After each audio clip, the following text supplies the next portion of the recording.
To all the grown-ups listening, it's almost time to turn your home into a 7-day nature adventure filled with scavenger hunts, hands-on activities, and amazing discoveries. In 5 days, you can sign your family up for Curious Camp. It's an at-home, interactive, self-paced, and screen-free week-long experience hosted by me. Sign-ups will only be open for 1 week, so make sure to go to CuriousKidsEveryday.com/camp for more information. How do microphones record your voice?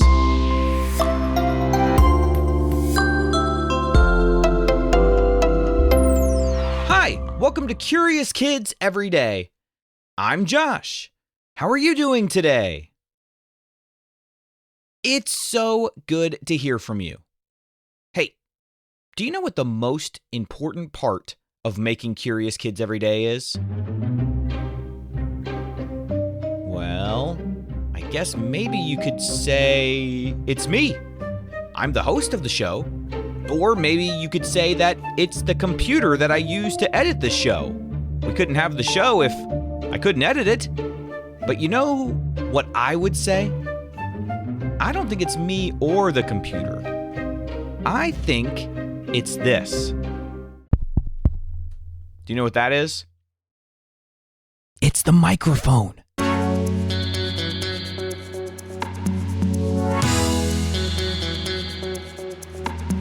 It's the thing that's making it so you can hear me speaking right now. Have you ever wondered how microphones work? How do they take your voice and copy it into a computer? I was thinking about this today because I got a question from a kid in the Curious Kids Club named Amal. Amal was curious. Hi, Josh. I was wondering how microphones are made.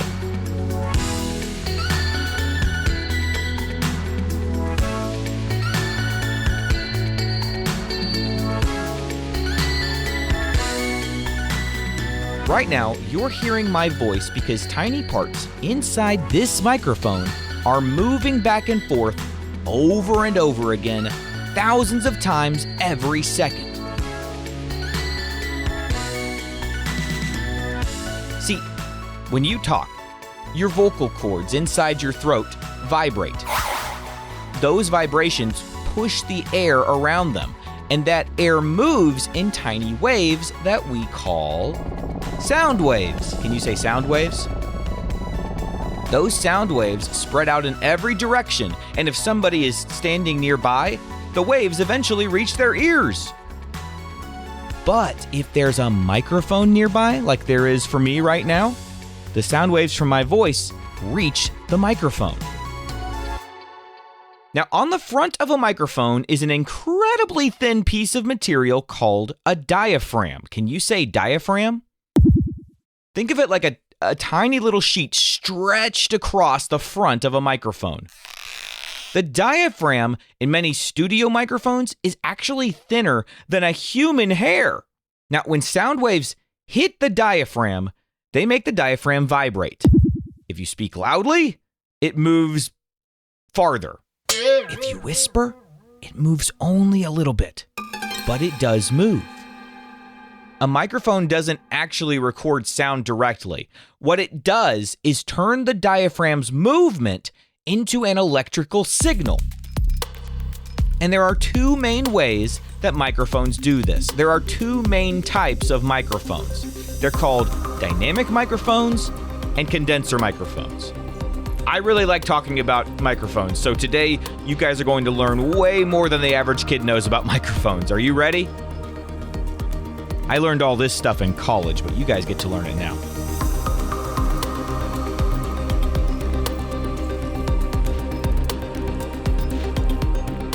Okay, dynamic and condenser mics can look very similar, but what's on the inside is different. The main idea is this. Condenser mics need power to work, and dynamic mics don't. If you learn just one thing from this episode, learn that. Dynamic mics don't need power, and condenser mics do need power.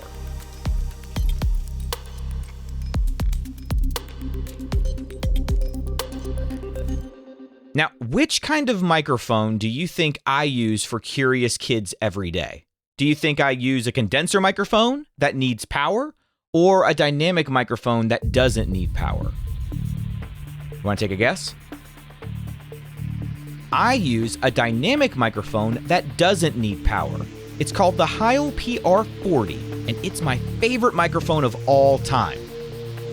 Do you want to find out why I use a dynamic microphone instead of a condenser microphone for this show? See, when I speak into a dynamic microphone, here's what's happening. Inside a dynamic microphone is a small magnet and a very thin coil of wire that is attached to the diaphragm that we talked about. Okay, so imagine this sheet that's stretched over the microphone, and attached to that is a thin coil of wire. And close by is a little magnet. As the diaphragm vibrates, the coil moves back and forth with it, near the magnet. Now, do you know what happens when that tiny coil moves through the magnetic field? It creates a tiny electrical signal. That's why dynamic mics don't need power. They create their own electrical signal. That's why I like dynamic microphones so much. That electrical signal gets a little stronger when the sound is louder, and it gets a little weaker when the sound is quieter. So instead of actually storing sound, what a microphone does is creates a changing electrical signal that matches my voice almost perfectly. Isn't that crazy? So what you're hearing right now, what sounds like my voice, it's not actually my voice you're hearing. It's a digital recreation of what my voice sounds like, built by a microphone and then a computer, and then your speaker. Okay, now remember I said that there is another kind of microphone that does need power? It's called a condenser microphone.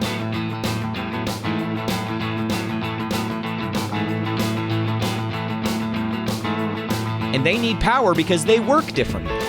A condenser microphone still has that diaphragm. It still has that stretched sheet that moves when sound waves hit it. But instead of having a magnet and a moving coil of wire, there's another very thin metal plate sitting just behind the diaphragm. So think of it like two very thin metal surfaces facing each other with a very teeny tiny gap between them. When your voice makes the diaphragm vibrate, that tiny gap gets just a little bit bigger and then a little bit smaller over and over and over again. Now, like we talked about, condenser microphones have power flowing through them. And because electricity is already powering the microphone, those tiny changes in the gap between those two metal sheets, it creates tiny changes in the electrical signal. Electronics inside the microphone make that signal stronger so your computer can record it. That's why condenser microphones need power. And many condenser microphones get that power from something called phantom power.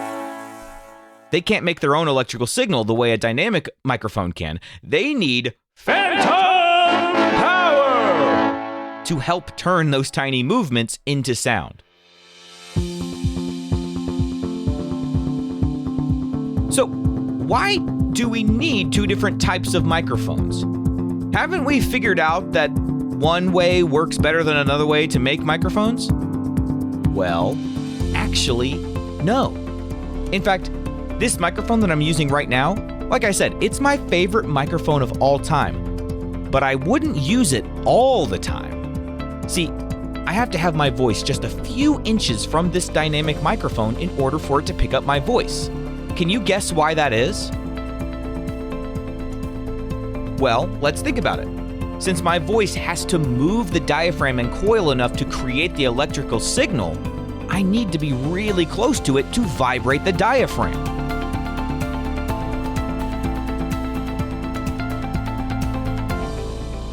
Here, listen to this. Hang on. Let me take my headphones off. I'm going to go stand on the other side of the room. Hi, welcome to Curious Kids Every Day. I'm Josh. How are you doing today? It's so good to hear from you. Did you hear how it sounded when I got a little closer to the microphone? So what if I were making a video and I wanted it to sound good, but I didn't want there to be a microphone in the shot? Well, that's when I might use a condenser microphone, because condenser microphones use electronics to detect very tiny movements of the diaphragm. They're usually much more sensitive than dynamic microphones are. That means they can often be placed farther away while still recording clearly. But that also means that they're much more likely to pick up background noises. So if you've ever listened to a YouTube video or a podcast or a show or something where there was a lot of background noise, most likely the person recording was using a condenser microphone. Condenser microphones have a reputation for being able to pick up a wider range of frequencies, so they're used more for recording music. But that's why when you record music, you usually go to a studio where they can keep the area really, really quiet. And this is actually part of why I like using dynamic microphones for this show, because they're less sensitive and they don't pick up all that background noise. Remember, I have 4 kids and they never stop crashing into things upstairs. It's constant. So if you're making a movie, you would use something called a boom microphone, which is usually a condenser mic. You can hold it far above somebody's head and still hear them crystal clear. Any movie you've ever watched, just outside of the shot, there was a person with a long stick, and he's holding a microphone above the actors' heads. But let's say you're at a concert and the singer is holding a microphone in their hand.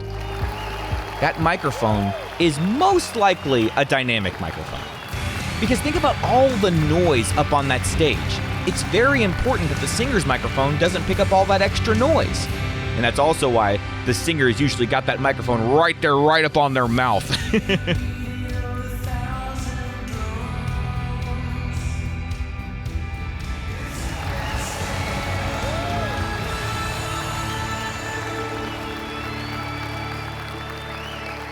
Now, if you're recording into a computer, there's one more step that has to happen.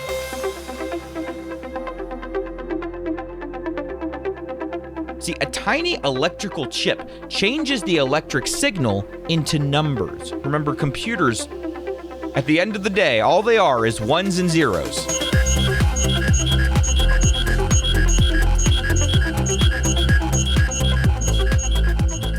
And the computer saves those numbers as a sound file. And later, when you press play, the computer sends those numbers to a speaker. The speaker has a diaphragm too. Instead of sound waves making it move, electricity makes it move. And as it vibrates, it pushes the air, creating new sound waves that are almost exactly like the ones your voice made in the first place when you recorded into your microphone. Isn't that crazy? So the microphone and computer convert the sound waves into numbers, and then the speaker converts those numbers back into nearly identical sound waves so you can hear things. It's unbelievable.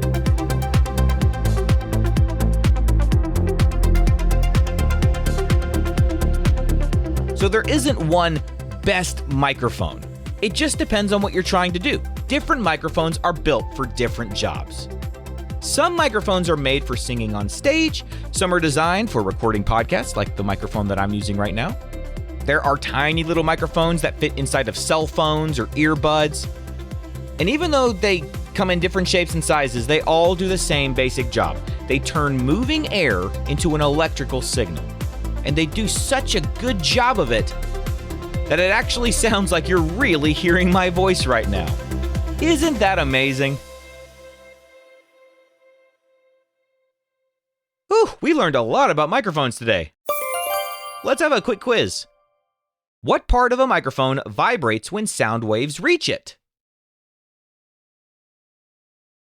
The diaphragm. And what is attached to the diaphragm inside a dynamic microphone? A tiny coil of wire. And why does a dynamic microphone not need phantom power? Because the movement of its coils through a magnetic field creates its electrical signal. Let's play true or false. True or false? Dynamic and condenser microphones use the same parts inside. That's false. They both have diaphragms, that's true, but they turn the diaphragm's movement into an electrical signal in different ways. True or false? Many studio condenser microphones receive power through the same cable that carries their audio signal. Yes, that's true. Do you remember what that kind of power is called? It's called phantom power! True or false? A condenser microphone is almost always better than a dynamic microphone. No, that's false. Each type of microphone works better for different situations. True or false? A speaker uses a moving diaphragm to create sound waves. Yep, that's true. Okay, so would you rather have your own podcast or your own TV show?